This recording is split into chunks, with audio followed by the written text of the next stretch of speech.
You're listening to an Airwave Media Podcast.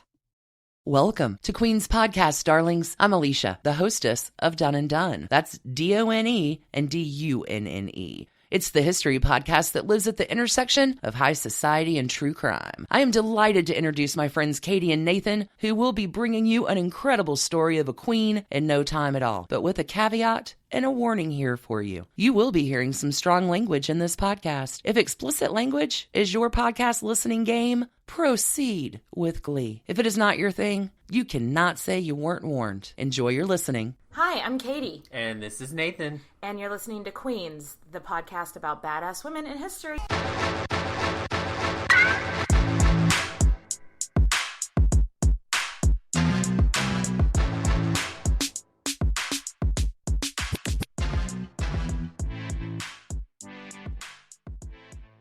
Hey, Nathan. Hey, Katie. Oh my gosh, I am so excited to pick up the rest of the story of the fabulously scandalous Madame de Montespan. What about you? Oh my gosh, she is drama mama. It is oh my god. Extra. Oh my god, extra. Read all about it. Madame de Montespan, like, ooh. Yeah, and if you think of extra, you think of French court as well. Yeah. So this is just an amazing time in history. Yes, it ties all together. Before we get started, Nathan, I didn't remake your fabulous French martini from last time. I'm just drinking a White Claw. What do you got going? You break the law. Well, I break the law. I did a lot of partying this week, so I'm going with water. So it's detox today? It's a detox day? It's detox day. I'm not mad at that one bit. Well, before we get started, we've got two shout-outs. We've got our Patreon shout-out to Patreon supporter Andrea. Thank you so much for supporting the show. And a happy birthday to our Patreon supporter, Chelsea. Yes, happy birthday, Chelsea. All right, let's get started. So, Nathan, where were we when we last left Madame de Montespan? So, where we last left her off, she was in a shitty marriage with a husband that pawned all of her belongings to fund his own fucking gambling addiction. Not cool. She newly started a relationship with the king and then found out, whoopsie, she's pregnant. Oops, how did that happen? I don't know. What? Maybe a little bit of... But it was a huge scandal for her to be pregnant because, I mean, the king had loads of illegitimate children, especially with his last mistress, but he didn't usually sleep with married women.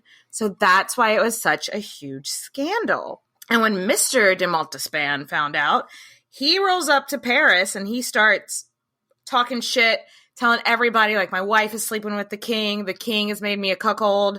And Louis XIV was just like, I don't care that she's your wife, straight to jail. And well, I mean, don't do that. Don't do that. How did you think this was gonna go, my man? Like, did you think the king was gonna be like, oh, my bad? Like, no. You can have her back. No. Absolutely not. So our girl Montespan, aka Franny, was feeling secure in her relationship and her position at court, and that's where we left her. So when it was time for Madame to give birth with his first kid, the drama was real. I am here for it. When she gives birth to her first kid with the king, it was like Louis arranged for Franny to be brought to like this cabin in the woods, and like it was an undisclosed location. All best things happen in undisclosed locations. Yes.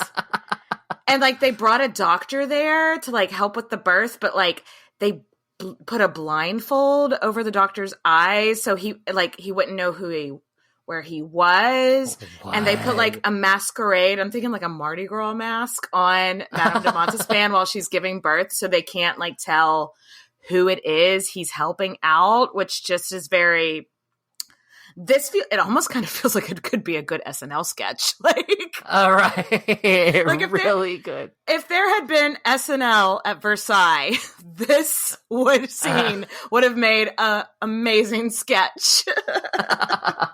I was just thinking, like, yeah, sure, everyone was like sworn to secrecy about this, but obviously somebody leaked it because now we know. Well, Madame de Montespan did write a memoir. I haven't read it because it is free on Google, so I guess I don't have any reason that I didn't read it.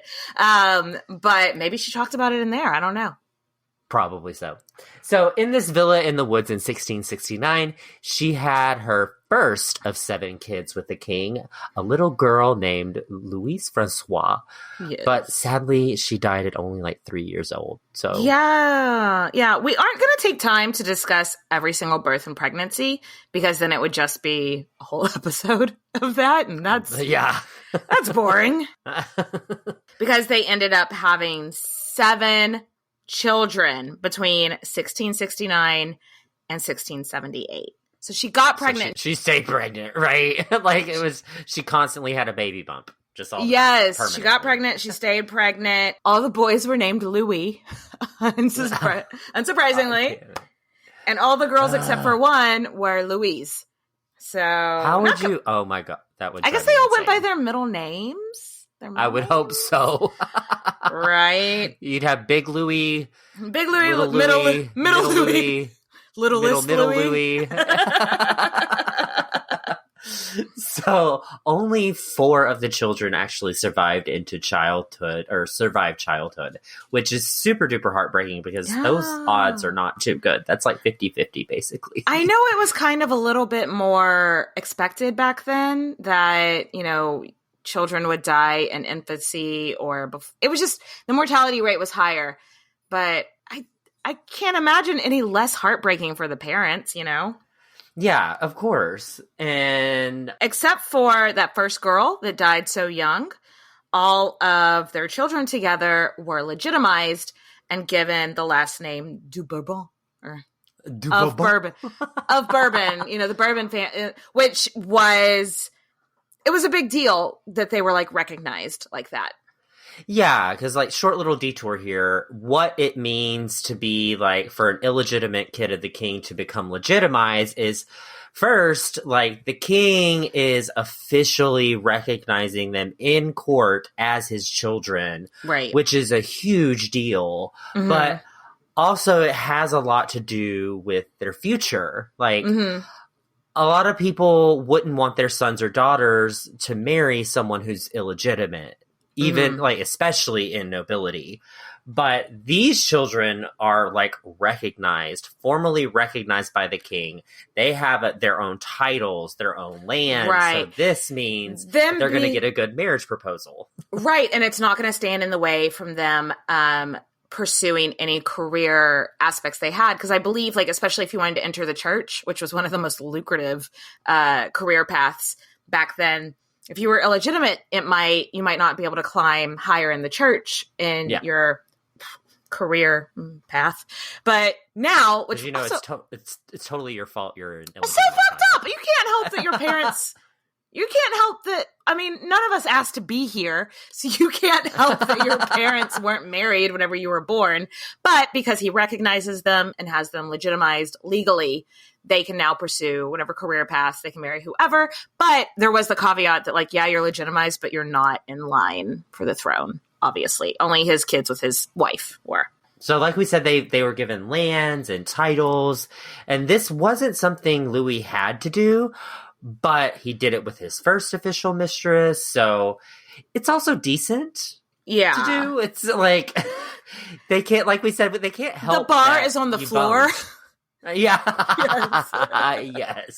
Yes. Well, he didn't recognize, like, because in slight detour, in his time as king, he had, only like 3 or 4 official mistresses, but he had children with just like random one-night stands. And he didn't recognize and legitimize all of his kids. So it was like almost kind of saying like, oh, these are my favorite illegitimate children. I don't know. Ouch. I know. God. Ouch. History is like not nice a lot of the time. No, it's not.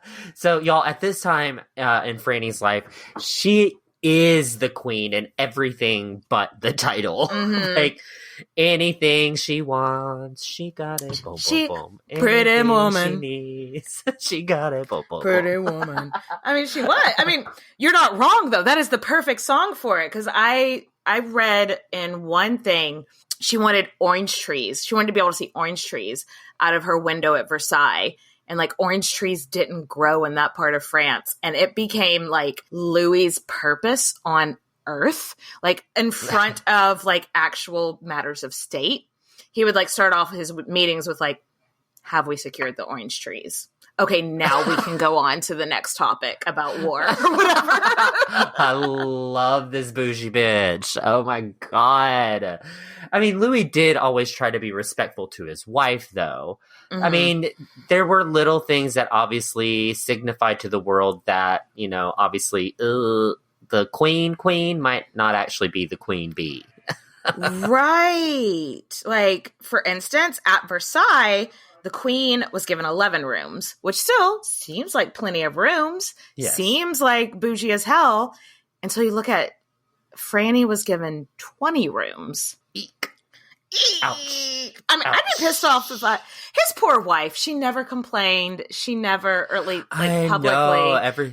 Everything I read about her was basically she was okay, quote unquote. I'm sure she wasn't. I'm sure she went to bed. I'm sure she went to bed crying plenty of times, but yeah, but she didn't put a fuss. Like, she didn't make a fuss about it. Yeah. So, I hate this for her. I know. And Franny had more power at court. So, there was this one story that Maria Theresa, the queen, had this lady in waiting from Spain that made fun of Madame de Montespan. So, Franny was like, you're fired. You're fired. And back to Spain you go, bitch. Because Franny technically had all of the hiring and firing power that the queen did not. And then at this point, Maria Theresa's like, please no, like, this is my friend. Like, please don't send her back. Which I begged that her. breaks my heart for Maria Theresa. Could you imagine? You're supposed to be queen. You're supposed to be the center of all of this. And your husband's side chick is maybe firing your friends, and you have to go and like basically beg on your knees, like, don't fire my friends. Like, fuck up. That must drama. That must have been so humiliating, you know? Oh, I bet so. I bet she was super duper pissed off. I would be pissed off to have to do that too. Right. You know, there are several things in the story that make me not love Franny. Which also in the first part, in part one, how she kind of, you know, played a little bait and switch with her friendship with LLV. Didn't love that. And I feel like her just waving her power over the queen like that. Because, like, for instance, we've talked about other women that were powerful mistresses that still showed deference to their queen. Like Madame de Pompadour.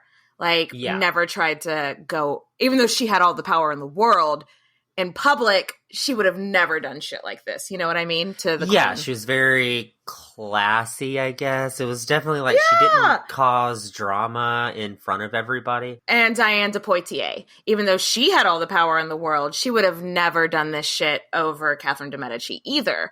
So it kind of, I guess that we could go into the psychology of why we expect women to be, I don't know. But I just feel like it just makes me feel like she's not a, I guess no one ever accused her of being a humble person. Yeah, and this is such a change from his last mistress, who was super duper uncomfortable with being in the spotlight, didn't like all the attention. That's not how Madame de Montespan is now.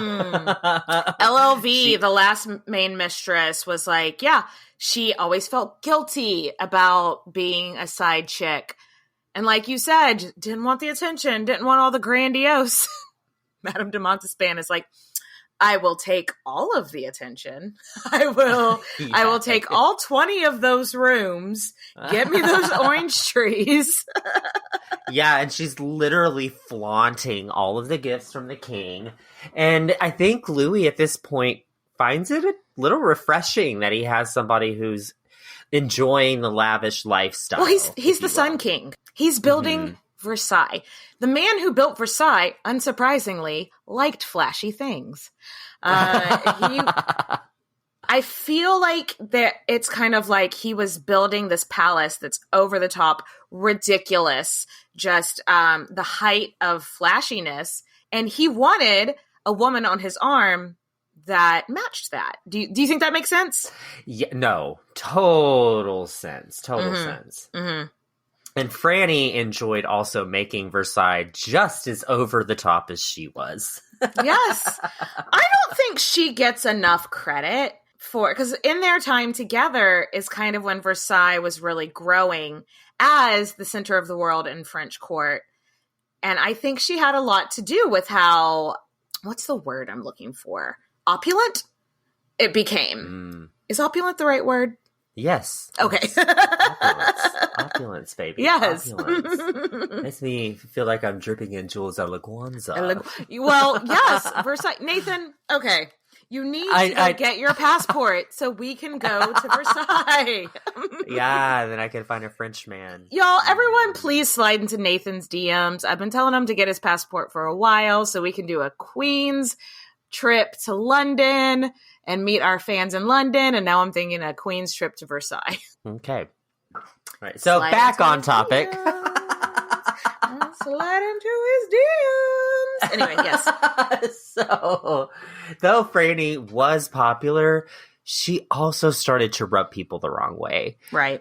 She loved to make the king laugh, but apparently this was at the expense of other people because she liked to mock other people, and Louis very much enjoyed that type of humor.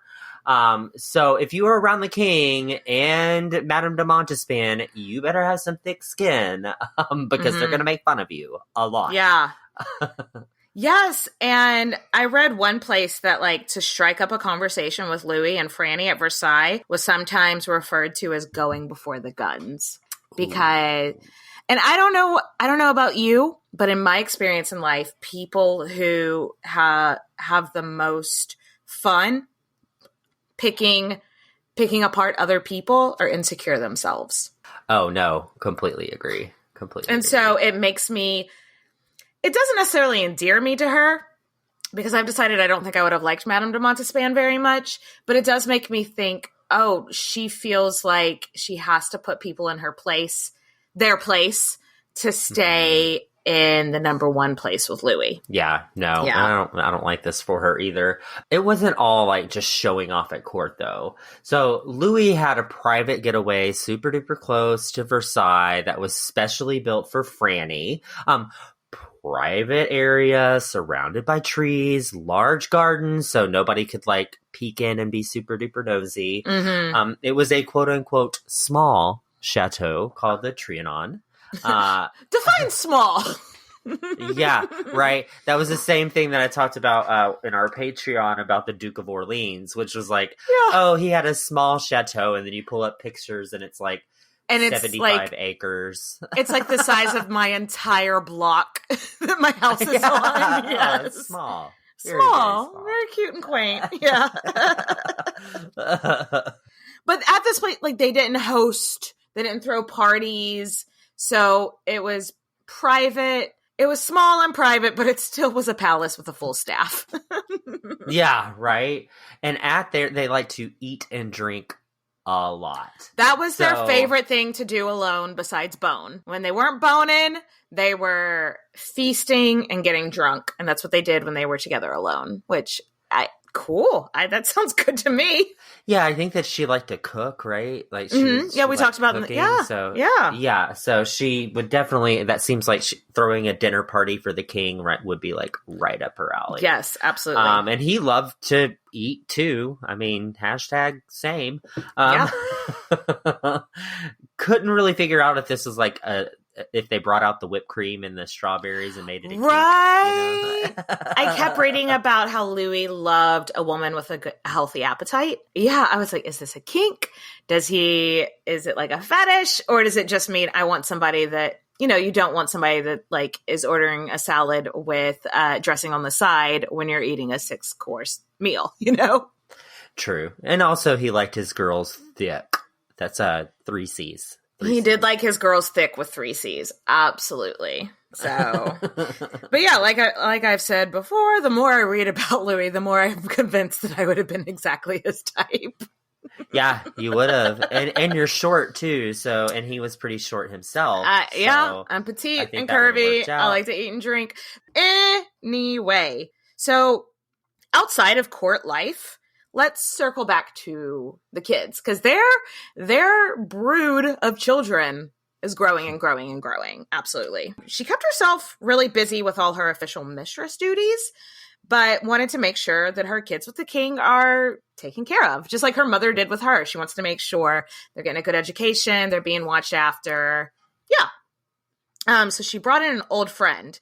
I don't want to talk about this woman too much. We'll have to, because, just like with Catherine of Aragon, we didn't talk about Anne Boleyn too much in her episodes. Just like with Anne Boleyn, we didn't talk about Jane Seymour too much in her episodes. Yes. So we're not going to talk about this woman too much.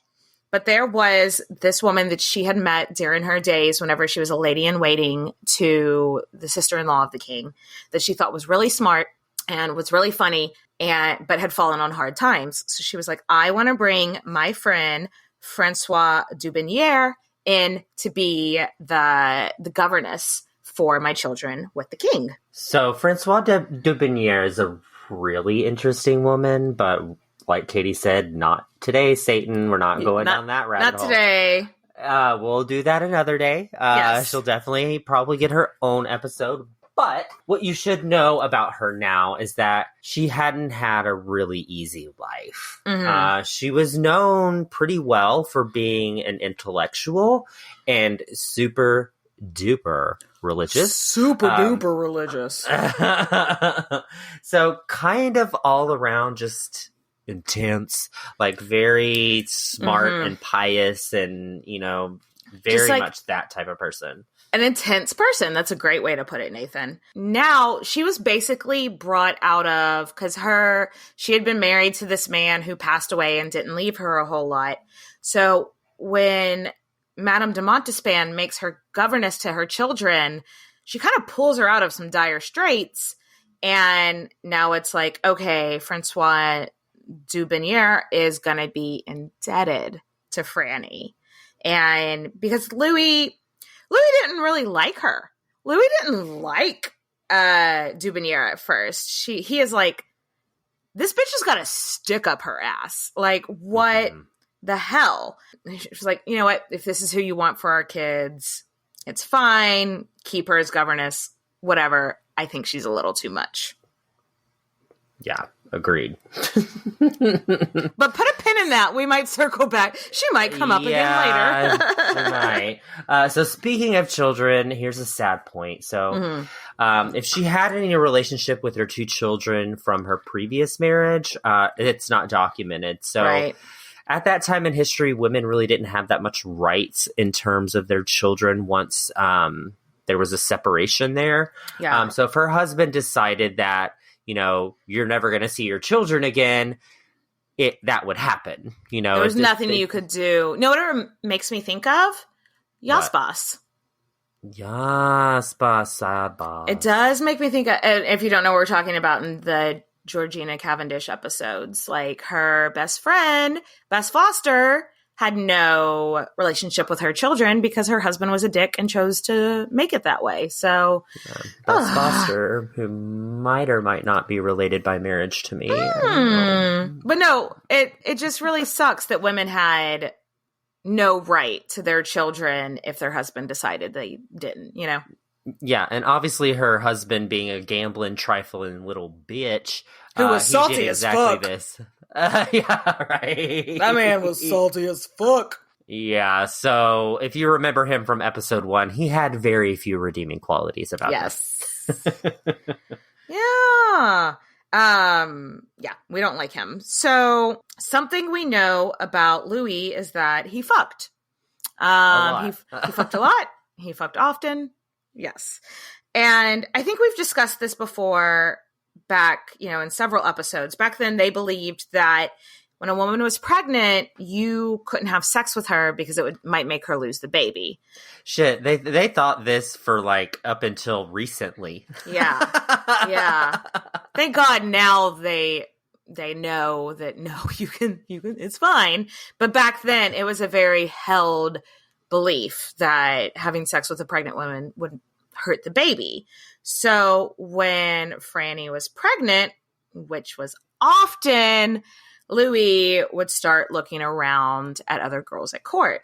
Yeah, we saw this with Anne Boleyn too, though. The same sort of thing happening. Like, Franny was like, if he's going to be with someone, I need to be able to control who that's going to be. She can't be as pretty as me. She can't be as funny as me. She can't be, basically like that, making sure that you basically know everything that's going on as well. And she can't be from a rival family. Yeah, of course not. Like, because if she has money too, she'll have power. And no. So really, even though she's out of commission, she's secretly running everything behind the scenes. Right. People are reporting to her about what's going on between the mistresses. So she is all knowing of who the king is boning at that time. Can you imagine though? I mean, like we said in this, like whenever it comes to like the king and the queen, they never had a love connection to begin with. But I do genuinely think that Madame de Montespan and Louis are in love. Mm-hmm. And so can you imagine you're out of commission, pregnant with his baby, and you just have to sit back and listen to who he's having sex with? Like, I would not be good in this situation. Oh, God. As long as I got plenty of pretty jewels, I think I would be fine if you just paid me off. You say that, but if you're actually in love with them, I bet not. Okay. I mean, maybe you would be. Maybe we have different priorities. It would break my heart. I think it would break my heart. I don't have a heart, so okay. So the two have been together for about 7 or 8 years now, and she really has helped him establish Versailles and making that, a home away from home. So she was a staple there. Huge part of Louis' vision setting up court away from Paris. Absolutely. And honestly, I don't think she gets enough credit in that either. I agree with you. Absolutely not. But Louis kind of started to get tired of Franny. I do think he still loved her, but the things he used to find funny and like, oh, this is quirky, this is sexy, I think he was starting to be like, actually, no. Like, no, actually, not so much. Like her always making fun of people. For the first few years, he thought, isn't she hilarious? She's so witty. And then after a while, he's like, actually, maybe that was really mean. Like, maybe you're kind of a bully. Yes. What I mean? He's realizing that she is alienating people and that people are now walking on eggshells around him. And a big part, just something about Louis XIV is he always had a complicated relationship with the nobility. Like he wanted them to love him and fear him. So maybe at the beginning he was like, haha, they fear me. But now he's like, oh, actually now they're being very guarded with what they say around me. So I'm not gonna, Yeah, he had a change of heart about how everything was going on. Yeah. So also, whereas Louis's wife and past mistresses would have just kept quiet whenever a new, side chick rolled on in, that was not Franny's style at all. Nope. Like, this, and obviously this makes me think that they were in love, right? Because they're having fights, often huge fights, right in front of the court, right in front of the staff, screaming matches, like horrid, wretched. Oh my God, how awkward. I know, right? As a staff member, you're like, Can I go get you some coffee? Can I go? Am I excused? Like, yeah. Yeah, right. And she had a temper too. Yes. And Louis was not the kind of guy to yell back. He was just, let her pop off, let her, I feel like he had more of like one of those quiet tempers, which in my opinion are scarier. If someone's yelling at you, yeah, but if like someone's just sitting there and taking it and then and then just like leaving the room without saying anything, that's scarier to me. Because like, yeah, what? Me too. Also, remember the governess that Franny had appointed? Mm-hmm. Though at the beginning, Louis found her very like, what is this chick's deal? She's got a stick up her ass. But they had formed a really close friendship. Because the king's a whore. Yeah.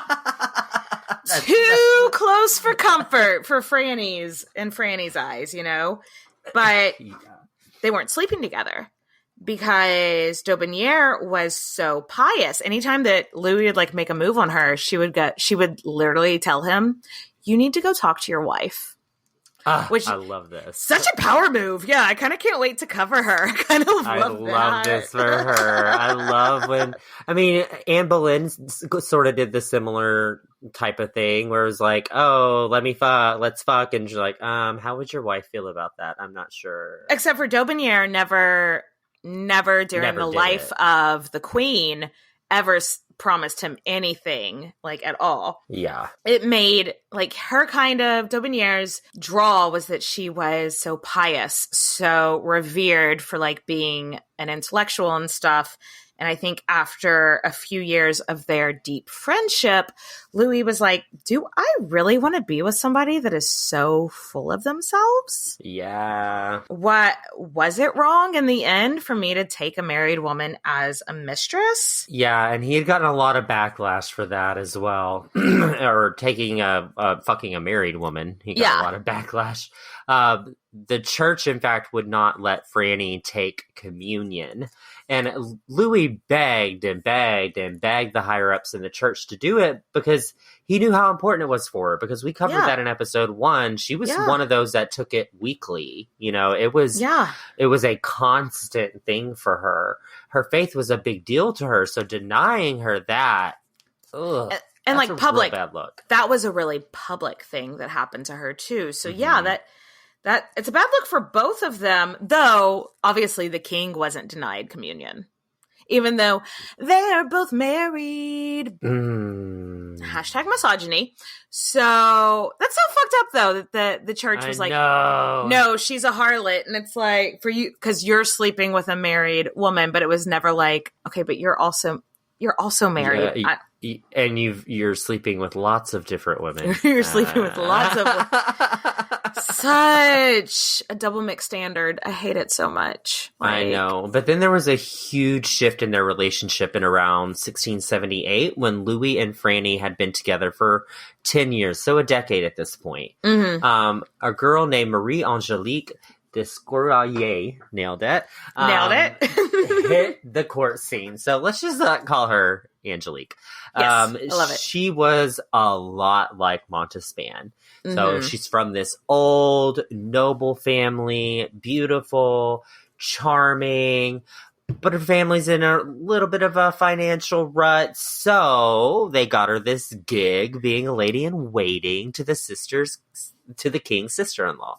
Which sounds like a copy and paste from episode 1 of how Franny hit the scene at court, right? It's exactly the same. The only difference is Angelique was not known for her wit. In fact, she wasn't known to be particularly clever or smart at all. And Franny called her, quote unquote, dumb as a basket. Which one, everyone at court just kind of went, yeah, dumb as a basket. Oh, ouch. Well, because a basket, if you don't have anything in it, there's no, baskets come pretty empty. And also, I'm going to start using that any chance. I kind of love dumb as a basket. That's your new insult. Yes. And you know what? From what I've read about Angelique, she seems very, very sweet, but I don't think she wouldn't have understood why Dumb as a Basket was a funny. She would have just been like, baskets are pretty. Thank you. But maybe Louis was looking for that, Like maybe Louis was wanting somebody who was less intellectual and involved as Montespan would be, somebody nicer. Somebody that didn't or just dumber that he could manipulate. Well, dumb people can be mean. It doesn't stick as hard, but it can't. But like, it seems like she was just. First of all, she was like 19 at this point. He's like mid to late 40s, which ick. But like, she was. Also, she wasn't 15, so let's give him credit. And like, right. in this time in history, at least she wasn't a child. But like, she was just nicer and easier to get along with, and people weren't scared to talk to her.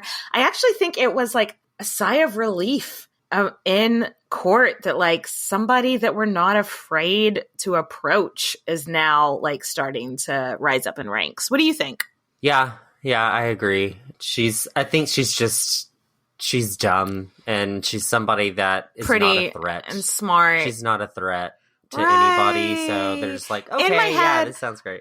Who was Karen from Mean Girls? Yeah. Oh, yeah, I'm sorry, yeah. The really dumb one that's like, her right boob had ESPN. Yes. That's kind of what I think about with Angelique. Yeah.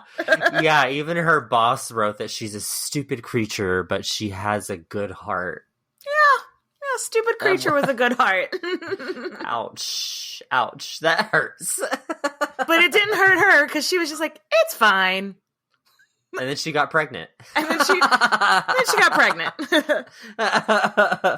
So people are, at this point, walking around on eggshells with Madame de Montespan. When they found out Angelique was pregnant. Too. Well, because there had been other pregnancies. He had gotten other women pregnant in the time that he had been with Montespan.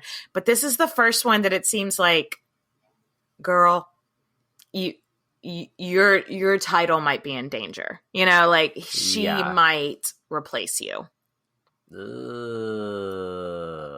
So Franny had a little zoo on the grounds of Versailles.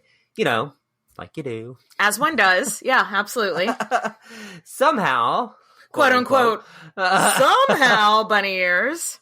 Two bears from her zoo or menagerie, they found their way into Marie Angelique's room and tore it to pieces. Oh my god, that's some like Godfather shit. That is like some horse head in the bed sheets Godfather shit. It is.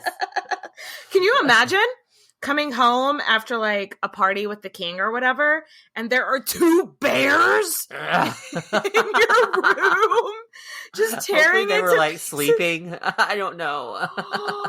I don't know like what kind of bears, how old they were, if they like were declawed. I don't have any details, but still, that's a sign. Right. That is a fuck around and find out sign if I've ever seen one. Right. Like, don't fuck around with the king or you'll find out that you'll be bear meat. Right. So the king didn't exactly love this for her. What a surprise. Actually, the whole court didn't love this for her. They all thought it was tacky as hell, which I wonder... If it had been 10 years before, would they have pretended to think it was really clever and really funny? But now, Franny, you're so funny. You're so funny, but now... I don't know. Bears seem a little dangerous. It's extreme, yes. Yeah, so the king is formally distancing himself from Franny at this point. So Franny, who's been suckling off that royal teat, is starting to get a little bit desperate at this point because she feels like, everything's going to get taken away from me. I'm wondering how desperate she was going to get. So we are going to take a quick break. I'm going to top off my White Claw. Nathan's going to get some more sparkling water. And then... Wait, do you top off a White Claw or do you just open a new one? It sounds fancier if I say top off, but I'm just going to crack open a new one. But when we come back, we're going to talk about the scandal possibly caused by how desperate Franny was. So, yeah. Ooh. BRB.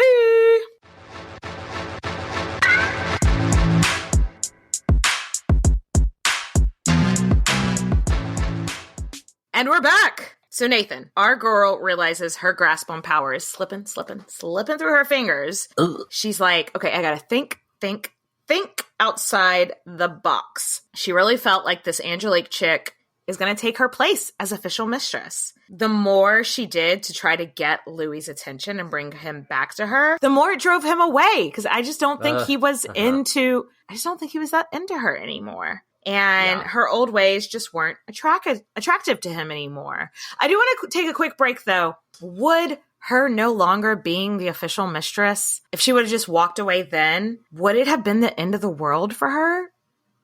No. He took care of all his ex-mistresses, you know? Yeah, she should have just laid low, but I don't think that was her. It wasn't her style. Thing. No. She was like all in or nothing. You're right. So, what do when you got nowhere to turn to? You turn to witchcraft, of course. Wait, what? So, let's do a quick little back it up. So we're going to do a quick overview of a scandal called the Affair of the Poisons. We're going to do a little bit of a deeper dive in the Patreon episode, but here's what you just basically need to know about this. Right. A woman of the lower nobility had been arrested for allegedly poisoning her husband. Allegedly. Her husband, father, brothers, and all the men in her life so that she could inherit all that money. Money. And when she was sentenced, and maybe after some slight ye old torture, she alluded to her not being the only person in nobility to be poisoning people around her on the regs. Right. Like as she was being taken to be executed. Yeah. She said something like, if you dig deeper, you'll find more people that have done this in the nobility. But also like, maybe she just said that to make them quit. Torture's never... Queen's podcast, official unendorsement of torture. Unendorsement. So for the next few years, after this woman's confession and execution, there were whispers among the nobility, like, who else? Who else could possibly be involved in this ring of torture? Like, what else is going on here? And in reality, hundreds of people were arrested and executed, and dozens executed during this frenzy. Like the affairs of the poison give me very Crucible vibes. Like it was kind of a witch hunt. It was a witch hunt of like, who else could be involved? So everyone was like nervous. Like, will I get implicated for just doing like the small, like if my husband dies, will I get implicated in this for no reason? Yeah, you know what right. I mean? So there was this one woman who was a well-known fortune teller named Catherine Levoisin that claimed that Madame de Montespan had come to her afraid that the king didn't love her anymore. Oh, so obviously this is the rumor mill, guys. So the rumors are running wild about what may have happened with this fortune teller. Some said that she drank the blood of babies and put spells on them and hexes on all the women at court, giving me very Hillary Clinton vibes. Yes. There's a lot of killing babies and drinking their blood in these rumors. Which so it's like the Crucible meets Pizzagate. Yeah, it totally is. There's also another story that she sacrificed children to Satan and then laid in the middle of a pentagram drawn on the floor while women performed blood sacrifices. I'm sorry, guys. It's just too much.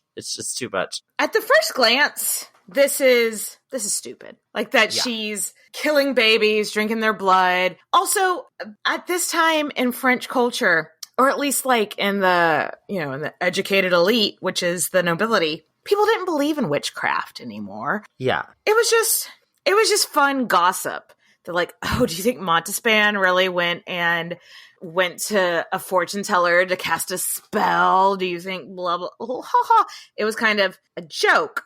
And everyone was laughing at these ridiculous rumors until Angelique had a really, really horrible miscarriage. Or maybe stillbirth. Either way, it was traumatic. Really late in term and traumatic and bad. And that's one of the reoccurring themes in that this woman, Catherine Levaison, had been, like, the charges brought against her was late-term abortions. And so they're like, oh, shit, maybe she was giving her some kind of poison to make her have, like, a late-term miscarriage or something like that. I don't like it, but these are the rumors. Yeah. All these poisoners and everything, and they're just like, okay, maybe there's some creative, because before it had been kind of like a funny joke, and now it's like, oh shit, she had this early miscarriage and her health is in bad shape now. Fuck, did something actually maybe happen someone here? Poisoned her to, like, induce this abortion, essentially. Yeah. And so everyone's looking at Franny like, maybe it was. What the fuck are you up to? Yeah. Mm-hmm. So some of the rumors were even that she performed this ritual called the Black Mass, which God, so sounds ridiculous. super duper satanic, and I Super think metal. a super metal, the Black Mass, and that she had been doing it for years now, and that's why the king fell in love with her, and that's why they stayed together so long. Not because she was just super hot and funny and smart, but Yeah, I feel like this is every fucking mistress we've ever covered has this exact story happen about them. Yeah. Where it's like, there must have been magic involved with her to fall in love with the king. And it's like, no, bitch. She was just really hot. it was kind of a joke until Angelique dies. Ooh. And like a pretty bad death too. It was from complications from her miscarriage or stillbirth. And probably in all reality, it was probably because doctors treating people back then probably did more harm than good. You know, like if you've just had a really gruesome miscarriage, probably letting blood isn't going to help anything. Yeah, it's gonna make it worse. Yeah, it was just really not good timing for Franny either. No, because in their eyes, there was really only one person at court at that time that saw this pretty little idiot as a threat. Yeah, and that was our girl, Madame de Montespan. So let's have some coffee talk. Let's have some coffee talk. Discuss about how Madame de Montespan was drinking the blood of babies and poisoning people. Discuss, Katie. In my opinion, so Catherine Levaison was known as being a famous like palm reader, tarot card reader. Do I think that Madame de Montespan maybe went and got her palm read or something like that once or twice? Sure. Because she was desperate. She was thinking like maybe this palm reader can give me like some insight of what I could do to get the king back into my bed. Sure. Do I think that she then took any poisons? I could maybe see if the Catherine lady was like, here's a love potion or something.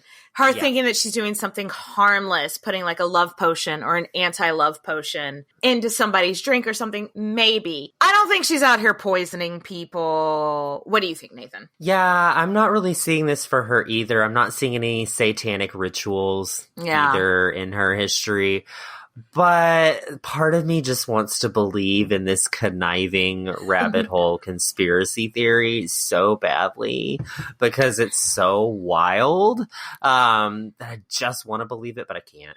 Yeah. Because I know I've seen it. I've seen this shit done to so many other women where they're involved and people start throwing them under the bus whenever they're being tortured. And it's like, you can't trust somebody's statement when they're under torture. It just doesn't make sense. So do you think, though, that she would have been desperate enough to maybe go try to get a love potion or something like that? Yeah, I agree with that. I could see her getting like an anti-love potion or something like that, where it's like, oh, if you pour this in her drink and she drinks it, it'll, get rid of the love that they have, or even like pour it in his drink. I don't know. Well, that's what we're going to get to in a second. Yeah. Uh-oh, spoiler alert. Because I do think that Madame de Montespan was an pull out all the stops kind of person, but I don't necessarily think one of those stops that she would have considered to pull out would have been murder. Yeah, no, agreed.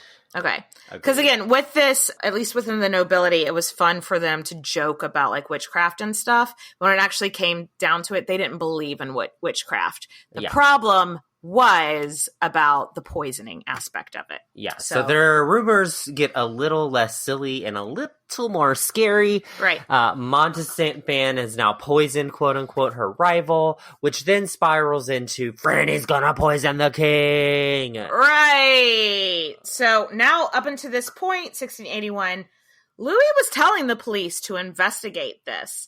He was like, investigate the shit out of this, because if there's a noblewoman that poisoned her husband, I want to like set the precedent that like we are going to hold those people to the full extent of the law. Yes. You can't go around poisoning your spouse. Which, you know what? I stand with Louis on this. Yeah, absolutely. Yeah, because you need to be scared. You need to know that you're not going to get away with something like this. Just because you're rich. Yeah, and you can blame someone who's a peasant.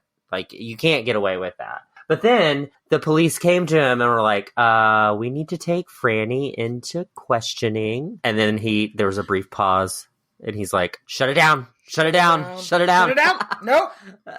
Nope. He did not allow them to go any further.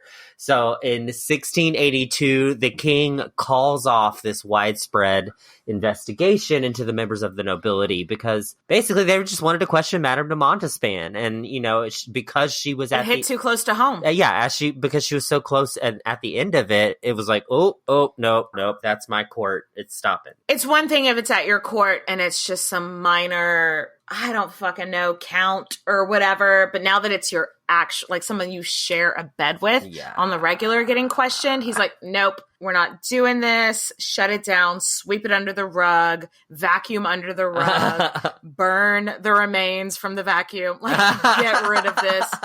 No more. And why? Why? Well, most likely he just didn't want a scandal that close to home. Yeah. Yeah. But also, his kids with Franny were getting a little bit older and he was involved in their lives. And so maybe he was like, I don't want to embarrass our children. But also, how he's BFFs with their governess de Bonnière. She's also telling him like she loves these children. Yeah. That she's been governessing for like 10 years. She's like, we need to protect them, which I don't disagree with either. It's not their fault that their mom may have been a shifty bitch, Yeah, but she also helped him sweep that all under the rug as well.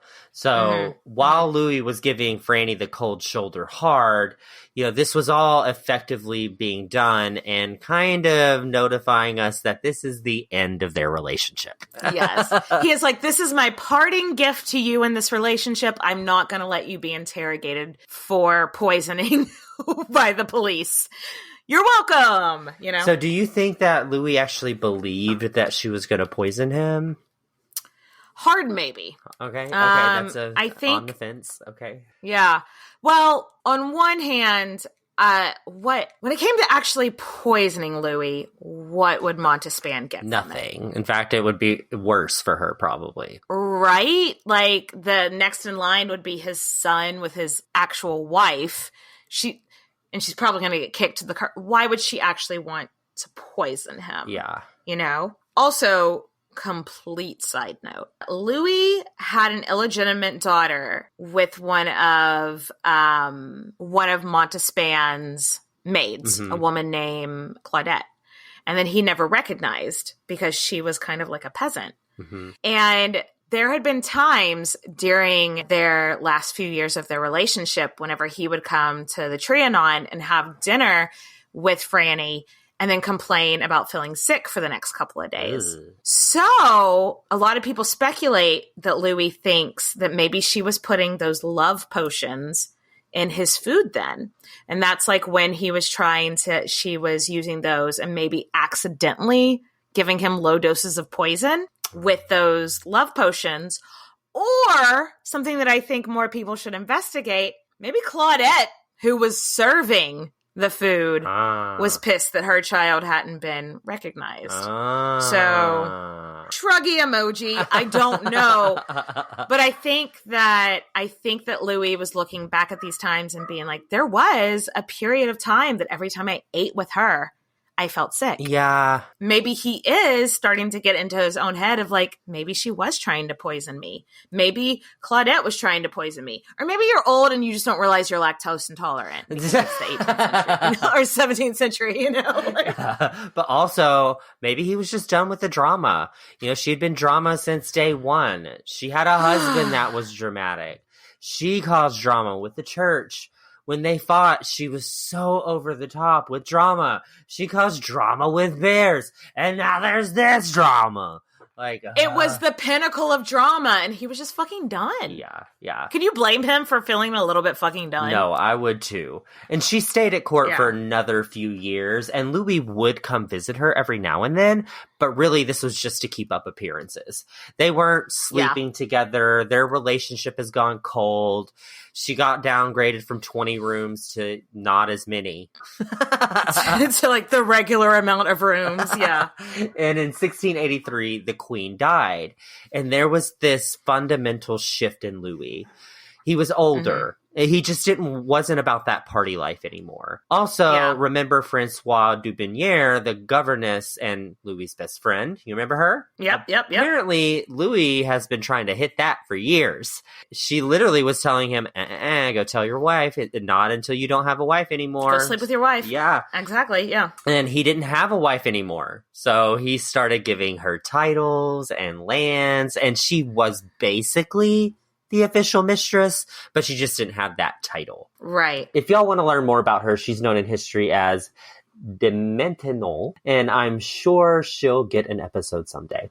I'm sure she will, yeah. She was close to her children that she had with the king while at court, but they were all getting either married off or sent off to boarding schools, sent off to as royal children are, or children of the high nobility are, no longer living at court and being taken care of by their mother.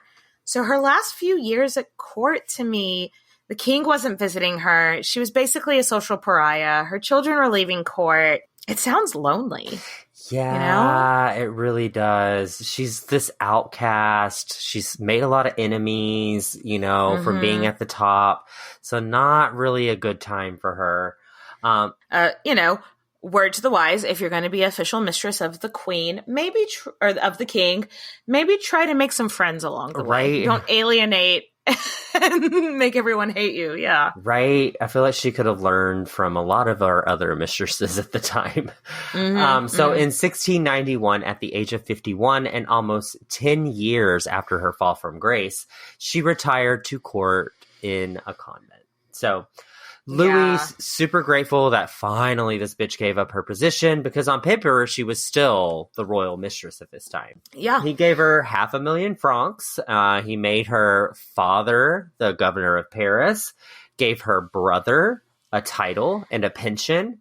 So, I mean, one thing that we do have to give Louis, even though he fucked a lot, he definitely took care of all the people that he fucked. He really did, except for maybe this Claudette lady. But, because, I mean, it would be hard for a woman to secure a husband or something after being the mistress of a king. So he always made sure they had their own money. Yeah. And she was no exception. I don't really know what the conversion from 500,000 francs is from then to now, but I have to assume it's plenty to live off for the rest of her life. Yeah. And then also giving her father and brother positions, it was also like double insurance that she would never want for anything, Yeah, for sure. Yeah. And she didn't disappear from court altogether. Like, she would come to visit Versailles for certain events, mainly to celebrate like one of her kids, like getting married, getting a job. Yeah, something like that for sure. But for the most part, she lived a quiet life after this. Yeah. I couldn't find for sure if she was able to take communion after all this. I hope so. Yeah, I mean, I know that was something that was really important to her. She's in a convent. She's no longer sleeping with anybody. So I know that was always really important to her. So I hope so. Yeah. But we do know that she used her fortune because now she is a rich lady. We know that she used her fortune to fund artists that she loved, but also poor girls that didn't have enough money for a dowry or an education. Aww. She would send them to school and like maybe fund a little bit of a dowry for them. So Yay. That's nice. Yeah. That is good. Yeah, that's good. Madame de Montespan unfortunately started having seizures in around 1700, so she'd be around 60 at this time. Yeah. And from there, her health took a nosedive. And she passed away quietly with only a few of her maids with her on May 27th of 1707. Louis at this time had already secretly remarried the governess of his children, the lady we were talking about earlier. But his reaction to her death actually really surprised me because we don't know what his reaction with LLV was when she passed, but we have to imagine it was kind. When his wife, Marie Theresa, passed, he said something like, "Oh, this is the only time she's ever pissed me off." Yeah. When Madame de Montespan passed, he didn't allow their children to wear mourning clothes. Yeah. And he said, the closest I could find to a direct translation translated into something like, "Oh, well, I never wanted to see her again after she retired anyway." Ouch. And so I have to wonder what went on between them in those last few years of her at court to make him, because I think she might, maybe not the love of his life, but definitely like up there, maybe like second in line to the love of his life. What, for you to say something so nasty about someone that you had been with after they died, something happened. Yeah, I honestly think he happened. probably was just so over the drama of everything. Or maybe he did believe that she tried to poison him. That too. That is not a normal, like you don't see that with him whenever the passing or when he breaks up with any of his other women in his life. Yeah. So it makes me think something rotten happened. Yeah, I agree. Yeah, that surprised me. So that is the fabulous, very scandalous life of Madame de Montespan.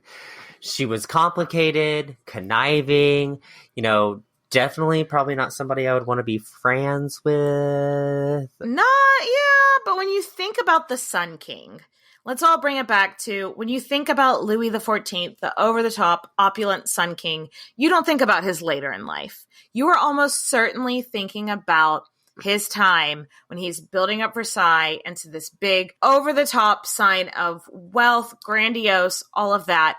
And who was he with when he was doing that? Madame de Montespan. Yes, when you think about the monarchy, what built Versailles, that is who you're thinking about. So let's raise a glass and cheers to this fancy-ass bitch. Cheers.